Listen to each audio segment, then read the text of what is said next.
লালন শাহর মাজারে যদি গাঁজা নিষিদ্ধ করা হয় ৩০ জন লোকও এখানে থাকবে না। এক সাধু সন্ন্যাসীর এই কথাটা। গাঁজাকে গাঁজা বলা যাবে না, এটা হচ্ছে সিদ্ধি, এটা গাছগাছরা একটা ভোজ, হচ্ছে একটা হার্বাল জাতীয় পদার্থ। অতএব গাঁজাকে কখনোই গাঁজা বলা যাবে না, এটা হচ্ছে একটা সিদ্ধি।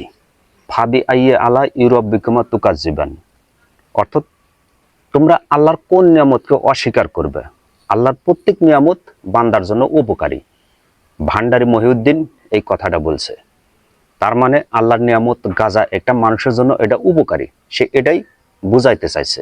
যে মানুষ গাঁজা খায় না সেই মানুষ অর্ধজ্ঞানী, তার ভিতরে কোনো জ্ঞান নাই।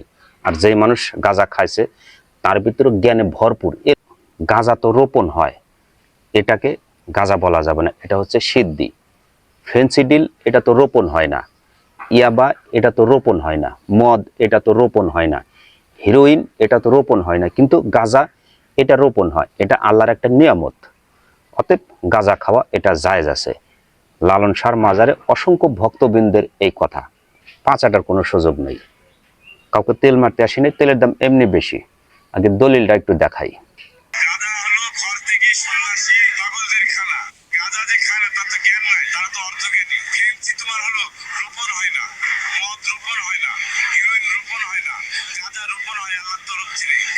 ঐশ্বর্য আছে আর গাঁজাকে আমরা মাদক না বলি। গাঁজাকে কেন মাদক বলবে? গাঁজা হলো ঘর থেকে সন্ন্যাসী পাগলদের খানা। গাঁজা যে খায় না তার তো জ্ঞান নাই, তারা তো অর্ধজ্ঞানী। ফেন্সি তোমার হলো রোপণ হয় না, মদ রোপণ হয় না, হিরোইন রোপণ হয় না, গাঁজা রোপণ হয় আল্লাহর তরফ থেকে। গাঁজার একটা ঐশ্বর্য আছে আর গাঁজাকে আমরা মাদক না বলি। গাঁজাকে কেন মাদক?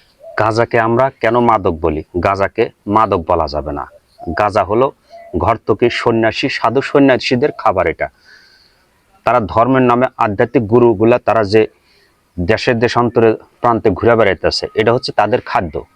আর গাঁজা যারা খায় না তারা জ্ঞানী না, তারা অর্ধজ্ঞানী। আর গাঁজা তো রোপণ করা হয়, এটা আল্লাহর নিয়ামত।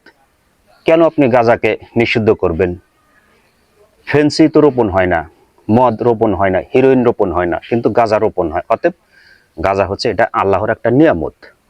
যেখানে গাঁজা পরিপূর্ণ ইসলামে হারাম, মিডল ইস্টে গাঁজা খাইলে পারে 40 দিন পর্যন্ত যদি সেই প্রস্রাব পরীক্ষা করা যায় সেটা ধরা পড়ে।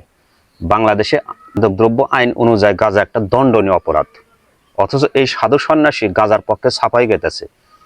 গাঁজা হচ্ছে ধর্তকী সন্ন্যাসীদের খাবার, গাঁজাকে মাদক বলা যাবে না। আর গাঁজা না খায়, আর গাঁজা যারা না খায় তার অর্ধজ্ঞানী, তাদের ভিতরে কোনো জ্ঞান নেই। ভালো থাকবেন, সুস্থ থাকবেন, আল্লাহ হাফেজ।